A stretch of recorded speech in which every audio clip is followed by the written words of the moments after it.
it's not his fault that he's a funny guy.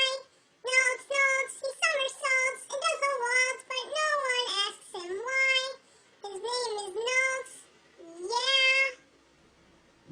Yeah.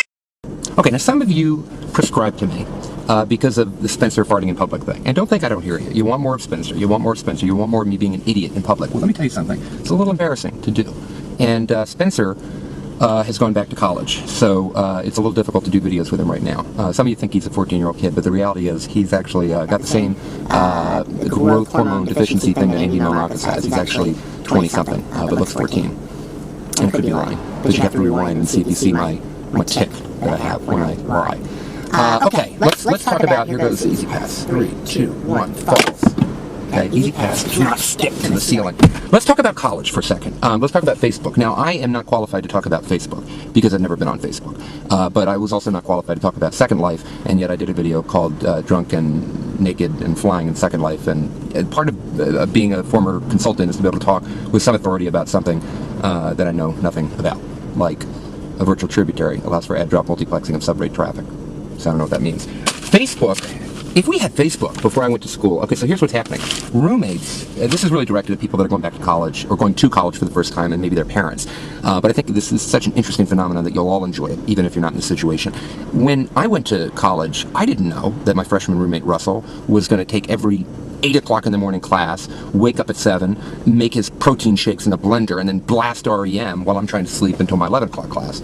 And had I known that, I might have been able to do something about it. Now, before you go to college, you can actually research your roommate through Facebook and find out what they're about, which gives you some great opportunities to dig in, and also a fantastic opportunity to prank your future roommate or your parents or their parents. So, for example, you could create a really clean Facebook to give yourself a positive impression, or if you are matched with a roommate that doesn't meet the gender and ethnicity guidelines that your parents would like, because of course your parents want you to be with the same religion and same race that you are, you could then create a fake profile of your roommate and to appease that concern. Or if you wanted to have a real good time, you could actually just do a Google search for drunk throw up, find some really nasty photos, and just splash them all over a fake Facebook and just scare the living hell out of your future roommate. So that would have just been fantastic. The thing about Facebook is I think it's never too early to get into Facebook, but here's what I worry about. Like, when you're done with college, do you still stay on Facebook and interact with your old college roommates? And isn't that a little bit like the guy,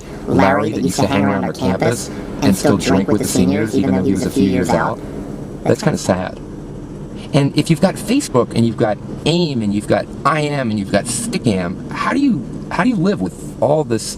I mean, I can't keep up on my email. How do people have this many different channels of perpetual communication without going insane? Nalts, nalts, it's not his fault that he's a funny guy. Nalts, nalts, he somersaults, then does the waltz, and no one asks him why. His name is Nalts. Yeah. Whatever happened to MySpace? There it goes again. Whatever happened to MySpace?